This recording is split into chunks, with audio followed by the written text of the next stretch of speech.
Et les gars, j'ai une chose à vous montrer. C'est une dinguerie. Pour ça, je dois démarrer. Vous voyez ce truc? Ça, on appelle ça le check engine. Généralement, ça montre tout simplement qu'il faut vérifier ton moteur parce qu'il y a un problème. Donc, ça signifie qu'il y a un souci avec ta voiture. Attendez un peu.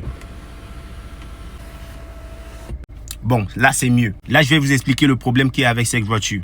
Et pour ça, je dois vous expliquer comment est-ce que j'ai acheté cette voiture. Donc, en gros, j'avais acheté cette voiture. Ouais, on sait que tu as acheté la voiture, frère. Donc, quand j'ai acheté la voiture, ça marchait bien. Tout, bon, selon moi, je voyais tout. Il n'y avait pas trop de... Il n'y avait pas de check engine là.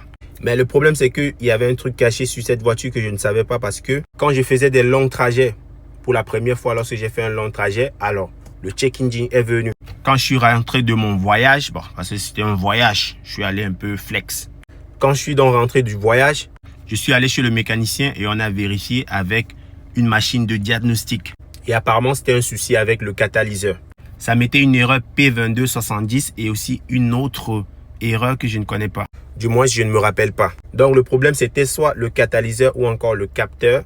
La première chose qu'on a fait, c'était d'aller vérifier pour savoir s'il y avait le catalyseur. Parce que généralement, les voitures, lorsque ça vient, des fois, on a enlevé le catalyseur. Et ça, je ne connaissais pas. Je me disais que non, il y a le catalyseur et tout. On est allé vérifier et on a trouvé une dinguerie. Il n'y avait pas de catalyseur et il y avait plutôt les petits trucs en métal dans la boîte à catalyseur, donc dans la boîte qui a le catalyseur là. Le mécanicien m'a proposé soit d'acheter un nouveau catalyseur ou alors d'adapter un catalyseur.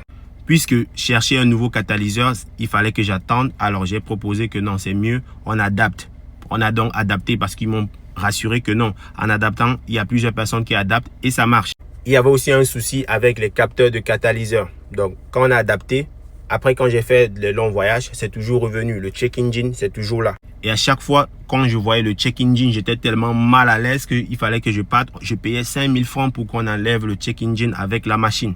J'ai fait ça plusieurs fois et mon mécanicien, il m'a proposé de changer les deux capteurs du catalyseur. Donc, j'ai changé les capteurs, mais c'est toujours revenu. Donc, le check engine, à chaque fois maintenant, quand je conduisais même dans la ville, il y avait déjà le check engine. Donc, je n'avais plus besoin d'aller loin dans les longues distances pour que le check engine apparaisse. Moi, ça m'a tellement tracassé plusieurs années. Je veux dire quoi? Plusieurs fois, j'étais seulement mal à l'aise à voir le check engine. Même maintenant, quand je vois ça, j'ai toujours mal. Mais je ne peux plus rien parce que je me dis, bon, ça ne change pas vraiment quelque chose sur la performance de la voiture.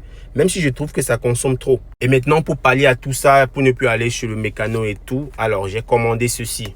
C'est une dinguerie, les gars. J'ai donc décidé d'avoir ma propre machine. Et là, je trouve que c'est une dinguerie. L'autre aussi, ça marche avec le Bluetooth. Et j'ai téléchargé l'application, c'est disponible.